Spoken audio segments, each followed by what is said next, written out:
दिन भर की बड़ी खबरों में आपका स्वागत है। मैं हूं आंचल। दोस्तों, भारतीय राजनीति में हर रोज नए कानून और नए विवाद जन्म लेते हैं, लेकिन इस बार मामला कुछ अलग है।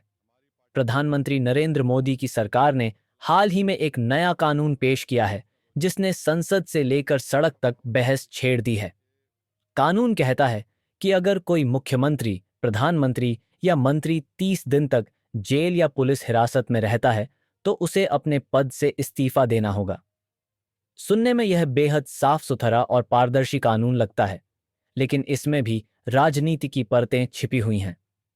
कानून का प्रावधान।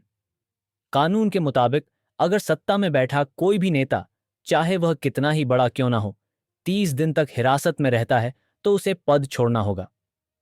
पहली नजर में यह प्रावधान जनता को जवाबदेही और ईमानदारी की दिशा में एक कदम लगता है, लेकिन संसद में जब यह बिल पेश हुआ तो हंगामा मच गया। तृणमूल कांग्रेस, समाजवादी पार्टी और शिवसेना उद्धव गुट ने इस बिल का विरोध किया और संयुक्त संसदीय समिति जेपीसी से दूरी बना ली। ओवैसी का सवाल। हैदराबाद के सांसद असदुद्दीन ओवैसी ने इस बिल पर सबसे तीखी चोट की। उन्होंने सवाल उठाया, प्रधानमंत्री को जेल भेजेगा कौन? संविधान कहता है कि राष्ट्रपति मंत्रिपरिषद की सलाह पर काम करते हैं और मंत्रिपरिषद का मुखिया प्रधानमंत्री होता है। ऐसे में वही राष्ट्रपति प्रधानमंत्री को जेल कैसे भेजेगा?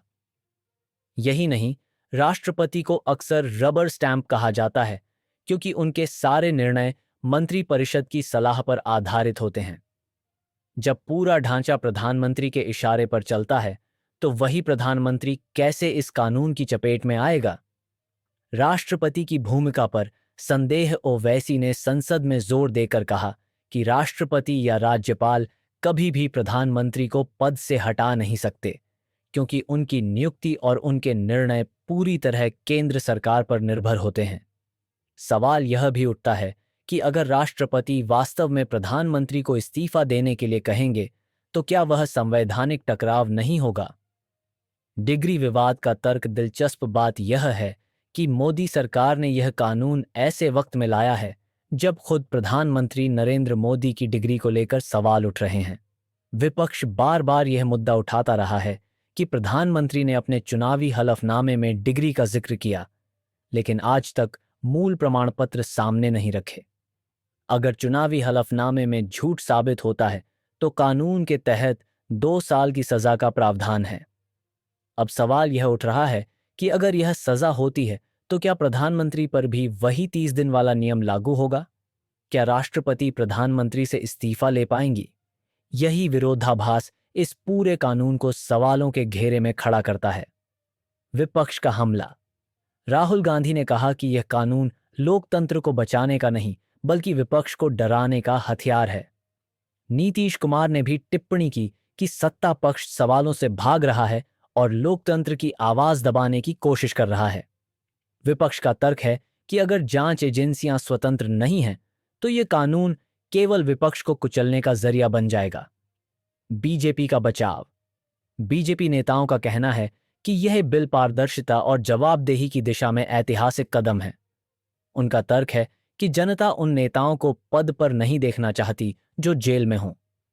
बीजेपी ने विपक्ष पर आरोप लगाया कि वे इस बिल को इसलिए रोकना चाहते हैं क्योंकि उन्हें डर है कि यह कानून उनके नेताओं पर लागू हो जाएगा।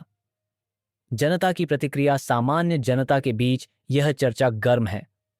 लोग कह रहे हैं कि अगर कानून सब पर बराबरी से लागू होता तो अच्छा होता, लेकिन अभी यह सत्ता के खेल जैसा दिख रहा है। खासकर ग्रामीण इलाकों और छोटे कस्बों में लोग सवाल उठा रहे हैं कि जब तक राष्ट्रपति और जांच एजेंसियां स्वतंत्र नहीं होंगी, तब तक इस कानून का कोई वास्तविक असर नहीं होगा। वहीं बीजेपी इसे भ्रष्टाचार मुक्त राजनीति की पहल बताकर जनता को अपने पक्ष में लाने की कोशिश करेगी। कागज पर यह कानून चमकदार और कठोर दिखता है।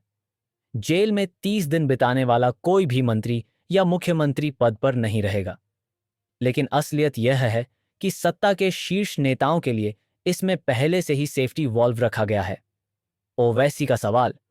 प्रधानमंत्री को जेल भेजेगा कौन? इस कानून की जड़ पर चोट करता है। जब तक राष्ट्रपति और जांच एजेंसियां पूरी तरह स्वतंत्र नहीं होंगी, यह कानून निष्पक्ष रूप से लागू नहीं हो पाएगा। सत्ता पक्ष के लिए यह सिर्फ एक सुरक्षा कवच रहेगा और विपक्ष के खिलाफ हथियार। दोस्तों, यही लोकतंत्र का असली सवाल है। कानून सबके लिए बराबर होगा या सिर्फ विपक्ष के लिए? अगर आपको लगता है कि ऐसे सवाल उठाना जरूरी है, तो इस रिपोर्ट को शेयर कीजिए और कमेंट में अपनी राय दीजिए।